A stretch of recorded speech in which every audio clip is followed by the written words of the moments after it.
এক পল্লীর বেদুইন অশিক্ষিত গাঁওয়ার মানুষ হঠাৎ জিজ্ঞাসা করলে এসে মাতা সাহ কিয়ামত কবে হবে। আল্লাহ রসুল তার সাথে কথা বললেন না। আল্লাহ রসুল নিজে মানুষের সাথে কথা বলছিলেন, যার কারণে কথার মধ্যে কথা ঢোকাতে হয় না। এটা একটা শিষ্টাচার। পল্লীর মানুষ জানে না, ঢোকেই বলছে মাতা সাহ কিয়ামত কবে হবে। আর তার সাথে কথা বললেন না। সাহাবীগণ মনে করলেন হয়তো বা আল্লাহ রসুল তার উপরে অসন্তুষ্ট হয়েছেন, কথা বললেন না কেন। যাক, যখন রাসূলের আপোষে কথা শেষ হলো তখন বললেন মানিস সাইল, জিজ্ঞাসাকারী কে? কেউ কথা বলে না। আবার বলছেন মানিস সাইল, জিজ্ঞাসাকারী কে? কেউ কথা বলে না।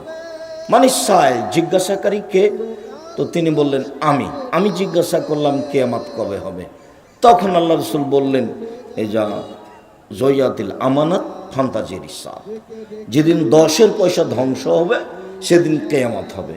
মসজিদের পয়সা মানুষ মেরে খাবে, মাদ্রাসার পয়সা মানুষ মেরে খাবে, 10-এর সম্পদ মানুষ ভাগ করে নিবে নিজের সম্পদের মতো করে, তখন কিয়ামত হবে।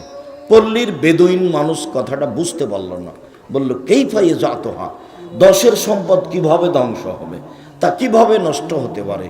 তখন আল্লাহ রসুল বললেন এই যা উচ্ছেদাল আমর এলাকায় আহালি ফান্তাজির ইসাব, যখন দায়িত্ব অযোগ্য মানুষের হাতে তুলে দেওয়া হবে তখন কিয়ামত হবে, তখন 10-এর পয়সা ধ্বংস হবে।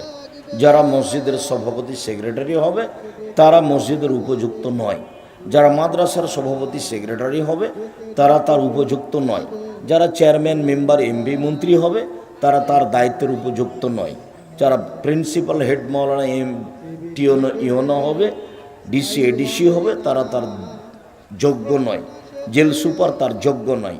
অযোগ্য মানুষ যখন দায়িত্ব নিবে তখন 10-এর পয়সা নষ্ট হবে, আর তখনই কিয়ামত হবে বলে রাসূল সাল্লাল্লাহু আলাইহি সাল্লাম ঘোষণা দিলেন।